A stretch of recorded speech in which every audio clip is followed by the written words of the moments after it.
दोस्तों बहुत बहुत स्वागत है आपका इस वीडियो में। तो चलिए गाइस वीडियो को स्टार्ट करते हैं। दोस्तों उससे पहले आपसे गुजारिश है कि प्लीज़ वीडियो को पूरा देखिएगा। तो दोस्तों पहला क्वेश्चन पूछा है कि भारत का पहला हिंदी समाचार पत्र कौन सा था। दोस्तों याद रखिएगा, भारत का पहला हिंदी समाचार पत्र उदंत मार्तंड था। ऑप्शन नंबर सी हो जाएगा, जो कि 1826 ईस्वी में छपा था। 1826, नाम याद रखिएगा, उदंत मार्तंड। चलिए आगे बढ़ते हैं। अगला क्वेश्चन आपसे पूछा है, आदम चोटी किस देश में स्थित है। दोस्तों काफी इंपॉर्टेंट क्वेश्चन है, कई बार पूछा है। आदम चोटी श्रीलंका में स्थित है। ऑप्शन नंबर बी हो जाएगा, आदम चोटी श्रीलंका। अगला क्वेश्चन आपसे पूछा है, जो कि बढ़िया क्वेश्चन है, कि भारतीय संविधान के किस अनुच्छेद में निर्वाचन आयोग के लिए प्रावधान है। दोस्तों याद रखिएगा, भारतीय संविधान के अनुच्छेद 324 में निर्वाचन आयोग के बारे में बताया गया है।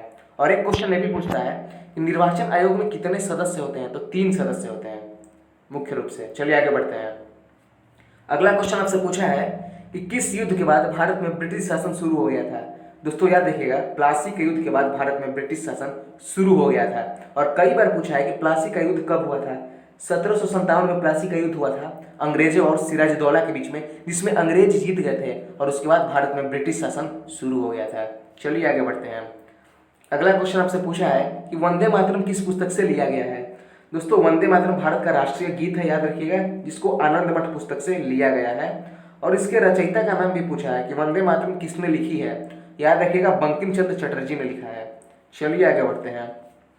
अगला क्वेश्चन आपसे पूछा है, पाटलिपुत्र नगर के संस्थापक कौन थे। दोस्तों याद रखिएगा, पाटलिपुत्र नगर के संस्थापक उदयन थे। दोस्तों आज का जो पटना है, जो बिहार की राजधानी है, उस समय का वो पाटलिपुत्र था। पटना का ही पुराना नाम था पाटलिपुत्र, जिसको उदयन ने बसाया था। चलिए आगे बढ़ते हैं। अगला क्वेश्चन आपसे पूछा है, किस देश का प्राचीन नाम पर्सिया है। पर्सिया, ध्यान में रखिएगा, अगर आप सीरियल्स वगैरह देखते होंगे प्राचीन ऐतिहासिक, तो आपने नाम सुना होगा। दोस्तों ईरान का पुराना नाम पर्सिया है। ऑप्शन नंबर ए हो जाएगा। चलिए आगे बढ़ते हैं।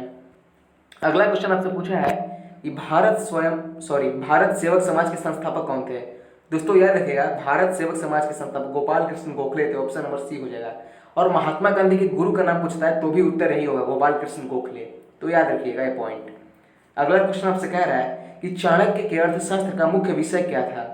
दोस्तों याद रखिएगा, चाणक्य के अर्थशास्त्र का मुख्य विषय राजनीति था। ऑप्शन नंबर ए हो जाएगा।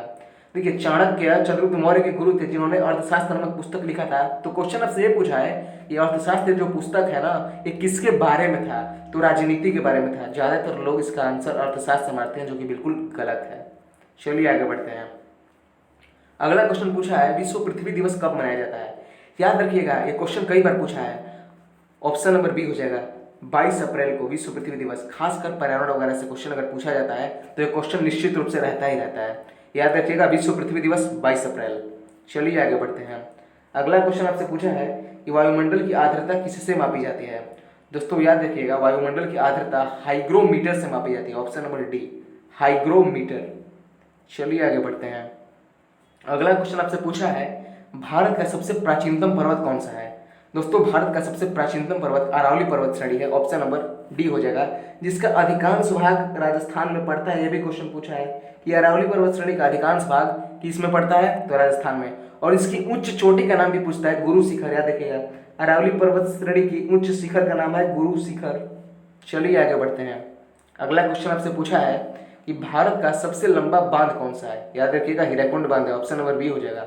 भारत का सबसे लंबा बांध हीराकुंड बांध है, जो कि उड़ीसा में पड़ता है। महानदी पर स्थित है, ये भी पॉइंट याद रखिएगा। किस नदी पर स्थित है, तो महानदी पर स्थित है। किस राज्य में पड़ता है, तो उड़ीसा। नाम क्या है, हीराकुंड। चलिए आगे बढ़ते हैं। अगला क्वेश्चन आपसे पूछा है कि कोंकणी किस राज्य की प्रमुख भाषा है। दोस्तों कोंकणी गोवा राज्य की प्रमुख भाषा है। ऑप्शन नंबर ए हो जाएगा, कोंकणी गोवा की प्रमुख भाषा है। गोवा भारत का सबसे छोटा राज्य है क्षेत्रफल की दृष्टि से। ये भी पॉइंट याद रखिएगा। चलिए आगे बढ़ते हैं। अगला क्वेश्चन आपसे पूछा है, ईस्ट इंडिया कंपनी की स्थापना किस वर्ष हुई थी। दोस्तों याद रखिएगा, ईस्ट इंडिया कंपनी की स्थापना 1600 ईस्वी में हुई थी, लंदन में। याद रखिएगा, लंदन में हुई थी, यानी इंग्लैंड में, 31 दिसंबर 1600 ईस्वी को। चलिए आगे बढ़ते हैं। अगला क्वेश्चन इसी से संबंधित है कि भारत आने वाले पहले यूरोपीय कौन थे। तो दोस्तों भारत आने वाले पहले यूरोपीय पुर्तगाली थे। ऑप्शन नंबर डी हो जाएगा। सबसे पहले पुर्तगाल के वास्को डी गामा ने 1498 में भारत में कदम रखा था। चलिए आगे बढ़ते हैं।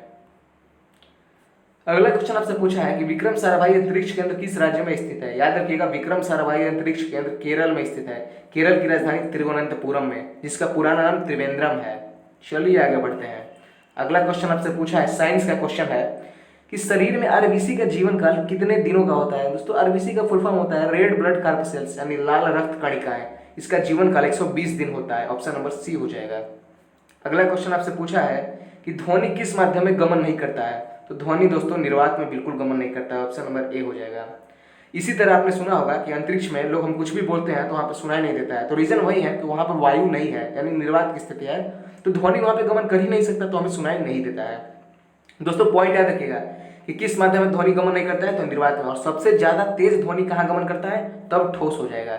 चलिए आगे बढ़ते हैं। और आज का सबसे अंतिम क्वेश्चन पूछा है फिजिक्स से कि इनमें से कौन अदिश राशि है।